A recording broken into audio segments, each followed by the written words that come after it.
Welcome back to the channel. Trevor Snyder here. We are doing an adventure through climate change and just listening to what we have available. We're doing a search, an armchair search, sitting here looking through videos and looking through eventually some websites and whatnot. Really get down to climate change and what it is for one, because a lot of people want to interpret it that it's been done, you know, it's just what the climate does over time. And then some people want to say it's what the effects we have. So when we say climate change, it's the effects that humans have on the world. I think that's closer to when we mention climate change that we're talking about. I apologize if you hear my cranes outside. They're just so loud. Today we're actually going to be listening to actually a John Stossel piece, and man, he's been all over the board for years and years and years, and I always liked his stuff. Now this is called The Truth About Climate Change. I have a feeling that it's closer to not believing it. So this right here, Green Tyranny with John Stossel, that's going to give us our first indication that he's probably not on board with it. The conclusion's probably going to be against it. I'd like to find some videos with some really, hard evidence facts, but I think a lot of it comes down to propaganda. I think it was Carl Sagan who said 90% of science is marketing, meaning that we find our biases. We start with the premise. We're going to look and see if this is true. And in the way of going that direction on finding if that is true, our biases lead us in that direction. And so most of science is basically just marketing stuff that have proved us right rather than prove us wrong. And I think that's closer to the truth. Anyways, let's get into this and see what Stossel has to say about this. You've heard the news. I have. 97% of scientists agree. Climate change is getting worse. Carbon could cost us the planet. Just look out the window. Look out the window? Because it's a hot day and her tiny piece of the world? How shallow is that? And what does it mean when we hear... The debate is settled. 97%. 97%. 97% of scientists agree. Of course I believe in global warming. Pat Michaels is called a climate change denier, but he agrees that the globe is warmed. 97% of scientists agree that global warming is real and people have something to do with it. Climate changes. Climate changes. 97%. Temperatures up 4 degrees since what's called the Little Ice Age hundreds of years ago, and up 2 degrees over the past century. The real question is it dangerous? Is it going to harm people? Exactly. There's not a 97% consensus on that? That's course the argument there's we not. have. There's no consensus on fear-mongering like this. If we lose the ice caps, you know how high the water will be? It would come up to the Statue of Liberty's elbow. But even the UN's computer models don't predict the 20 feet that Neil deGrasse Tyson and Al Gore... Yeah, wait a minute here. Why am I always told that if that melts, but the oceans are still getting warmer, right? So that's melting, but the oceans are still getting warmer. Why am I told that it always ends up evaporating more into the sky, producing more polar caps? Because, I mean, this is five years old, right? This video at this time, I think it said. So there might be different science, but let's continue to listen. But I do agree that I think we need to look at what is the conclusion on, is this the end of the world if it goes up 1 or 2 degrees, right? That's what we all want to know. Gore predict. We invited them and 20 other alarmists to make their points on this program. Only one, Bill Mumo, agreed. He worries about the hot car effect, where you put your car in the sun, it's 70 degrees outside, you get in your car, it's 140, how did it happen? Right. That's exactly what's happening with the atmosphere. The climate models that got the government so excited have been totally wrong so far. Well, I would say the climate models are actually better than economic models. Well, they're both bad. Okay, I wouldn't object to that conclusion. But then why should we turn our lives upside down based on bad models? Because last time carbon dioxide was this high in the past, sea levels were maybe 20 feet higher than they are now. that was back before humans existed. It will. Okay, sea level's higher, and I can get on board with that. And where I live, Florida, probably have some problems right now, right? We'd be trying to stilt our house up or something. There is some adjustments that people would have to make if that were that much higher. Now, they do say we're, I think, gaining 2 millimeters a year, which over time, obviously, will have an effect. But how much should we flip our lives upside down because of this? And how much effect are we really having, or versus natural climate change, et They'll cetera? resume warming, but you don't really care whether it warms a degree in the next 60 years. It warmed a degree in the last 100 years. Life expectancy doubled. A few degrees warming might be good. It might be if you, depending where you are. Cold waves kill many more people than heat waves. Well, I don't know. How many tens of thousands of people died in Europe in 2003 in the heat wave? Tens of thousands did die. Heat can kill.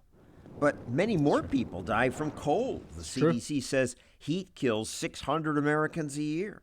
Cold kills more than twice that many. This budget requests $1.1 billion to address climate change. An agency doesn't get money going in front of a congressional committee and say, you know, my issue, it's really not a problem. You ought to give the money to somebody else.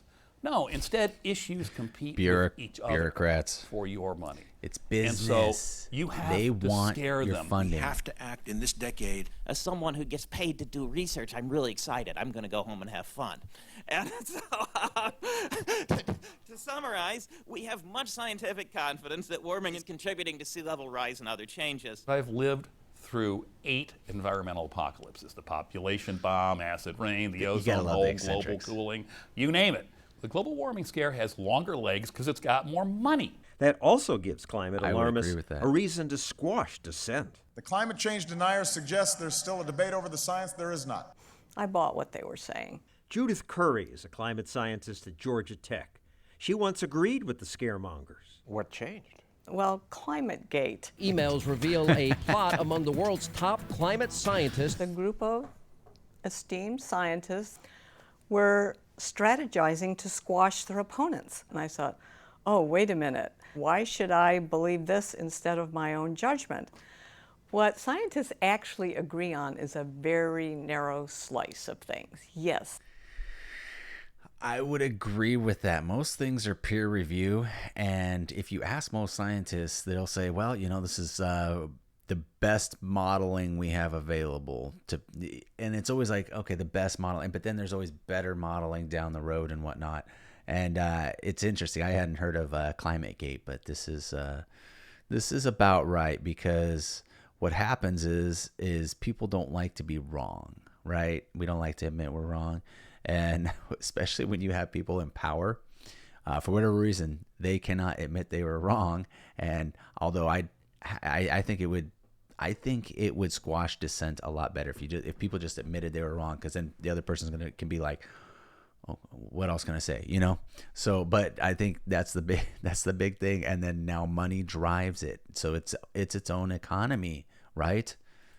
Temperatures have been increasing overall for the last several hundred years. No doubt. And that carbon dioxide does act to warm the planet. But there's no agreement as to whether warming is dangerous or not. For saying that, you were one of the targets of the congressman saying, show us where you get your money. Yeah.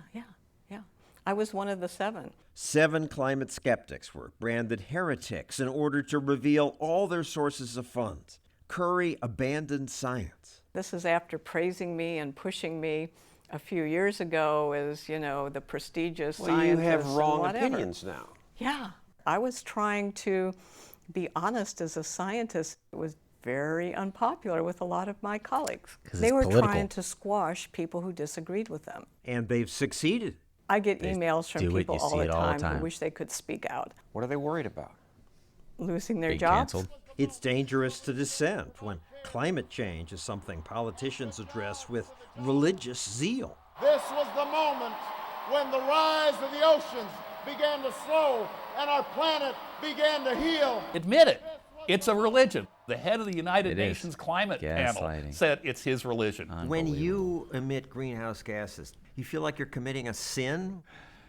I suppose if I were a preacher, I'd say we're all sinners, but there's redemption out in the future. What is redemption? My wife and I decided to build a zero net energy house in New England. It's completely solar. But it's expensive. Basically, it's tax-free money for me. Yeah, taxpayers subsidize Yeah. you. And me, I did it too. Hey, Yep. what's fair about that? That just hurts the poor. They ask all these Nobel Prize winners, what do we need to do to help the world? Yeah. Addressing climate change was way down on the list. 1 million people die from dysentery. Yes, absolutely. Dirty water. The poor people are still stuck burning coal, diesel for fuel. You know, up north, they still have a lot of diesel burning fuel, natural gases, and wood and stuff. Like in Idaho, a lot of wood burning. And because people need to stay warm in the winter, right? And then we demonize them and we're like, we got this. Why don't you have it? And it's like, thanks for paying for it, instead of, demeaning someone. It's just kind of crazy. They're horrible things that are killing people now. Yeah. And that would be cheap to fix, by the way. Cheaper than we should do that before we worry about global warming. But it's not an either-or thing. But government action is an either-or thing. We don't have endless money. If we want to help people, we ought to do what really helps. Okay, I mean, obviously, that was a video more agreeing with my contention anyways. It's interesting because, look, you can find things either way, right? And is warming is it the end of the world? And what, like, throwing so much more money, there was something where, and they passed other things now, but people driving electric vehicles were getting such the tax benefit, registration benefit in most states that it was practically free. It actually paid them to get something. Now you still have to be able to afford one to get one. So all these poor people driving gas vehicles, feeling bad for driving gas vehicles because they're polluting with CO2, are paying for the initiatives for these people that are literally making them feel bad for what they're having to do. And that is a major contention I have with this climate change thing. And somebody show me some actual evidence that more CO2 in the air and it getting warmer is a major problem. And we can talk about that. But I think that we are so adaptable at this point that we are going to figure it out. Okay, whether you want to believe we lived thousands of years like I or billions of years like some people, or I guess millions of years, whatever, hundreds of thousands of years. But I think that I think the climate is changing, but I think we're looking at this all wrong. Spending money is never the answer. Giving government our money to spend and redistribute however they want is wrong. With that being said, please feel it in your heart to subscribe. Maybe give me a like if you like the video. If you don't like it, feel free to don't like it. I mean, I could usually tell if people are don't liking it because they don't like my take on things, right? So lay down a comment. Put down a video on what I should watch that's going to change my mind. I mean, I'm more than willing to look at these things and try to get my mind changed. However, I am going in with a bias, and I am probably going to have preconceived notions and arguments against whatever I'm watching already, and I'm perfectly all right with that too. So with that being said, we will catch you on the next video.